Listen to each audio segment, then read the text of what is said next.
అమ్మవారి చూపులు ఎంత దిశల వరకు పడ్డాయో అంతవరకు దరిద్రములన్నీ తొలగిపోయి అందరూ ఆనందమును పొందారు. లక్ష్మీదేవి జన్మించింది ఆనాడు పాలసముద్రం దగ్గర ఉత్సవం జరిగినట్టు జరుగుతోంది. నేను ఇక్కడ నమ్మి ఒక మాట చెప్తున్నాను, ఇవాళ ఈ ఘట్టాన్ని ఎవరు విన్నారో వాళ్ళకి కొన్ని కోట్ల జన్మలు తరమవలసిన దరిద్రం నశించిపోయింది. ఇది పరమ యథార్థం. అందుకని ఆ తల్లి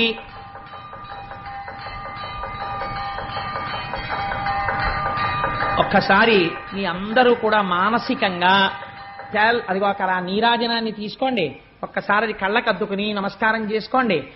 స్వామి త్రిమూర్త్యాత్మకమై దత్తాత్రేయుడై ఉన్నాడు. చక్కటి జేగంటలు మోగే ఈ దేవాలయంలోను అటువంటి పరమ పవిత్రమైనటువంటి లక్ష్మీదేవి యొక్క ఆవిర్భావము జరిగింది. ఇంకా దేవేంద్రుడికి